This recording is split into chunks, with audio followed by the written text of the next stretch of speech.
সবাইকে রুবি আন্টির কিচেনে স্বাগত। আপনারা সবাই কেমন আছেন? আশা করছি সবাই ভালো আছেন, সুস্থ আছেন।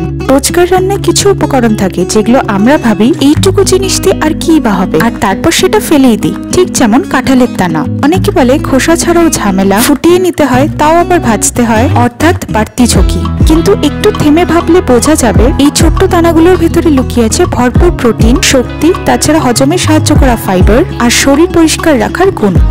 আর এটাই যদি ভাজা করা যায় তাহলে তখন সে শুধু স্বাস্থ্যকর নয়, সে হয় করকরে, মুচমুচে আর একেবারে আলাদা একটা স্বাদের গল্প।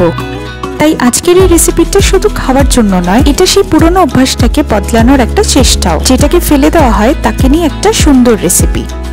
প্রথমে কাঁঠালের দানাগুলোকে ছুলে নিয়ে ঠিক এরকম ভাবে সরু সরু করে লম্বা করে কেটে নেব। জানি দানাগুলো খুবই ছোট্ট, তাই যতটা সম্ভব সরু করা যায় ততটাই করব। আর সাইজে যদি একটু বড় হয়ে যায় ক্ষতি নেই।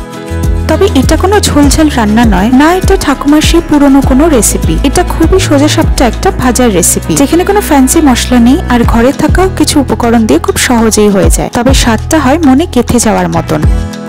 এখানে কড়াইটাকে গরম করে আমরা সাদা তেল দিয়ে গরম করে নিলাম। এবার অল্প কালো জিরে দিয়ে আমরা কাঁঠালের দানাগুলোকে দিয়ে দেব। তারপর দুটো কাঁচা লঙ্কা চিড়ে এখানে দিয়ে দেব। তারপর উল্টে পাল্টে কিছুক্ষণ মিশিয়ে নেব। কিছুক্ষণ মিশিয়ে নেওয়ার পর সামান্য নুন আর হলুদ দিয়ে আবার মিশিয়ে নেব। এবার ঠিক এরকম নেড়ে চেড়ে আমরা ভাজাটা করে নেব যতক্ষণ না একটা লাল রং চলে আসছে। কড়া লাল রং চলে আসলে নামানোর আগে সামান্য একটু চিনি দিয়ে ভালো করে মিশিয়ে নিলেই রেডি। তবে কাঁঠালের দানার নিজস্ব একটা মিষ্টতা আছে, তাই চিনির পরিমাণটা একদম সামান্য হবে, শুধুমাত্র টেস্টটাকে ব্যালেন্স করার জন্য।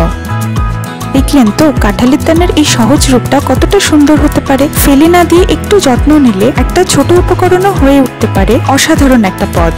রেসিপিটা আপনারা বানিয়ে অবশ্যই কমেন্টে জানাবেন আপনার কেমন লাগলো। ভালো লাগলে প্রিয়জনদের সাথে শেয়ার করে দেবেন। প্রত্যেকদিন ঠিক এই সময় আপনাদের সাথে আবার দেখা হবে ঠিক এরকমই সহজ ঘরের কোনো একটা রেসিপি নিয়ে।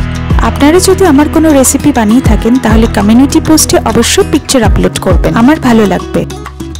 ভালো থাকবেন, সুস্থ থাকবেন।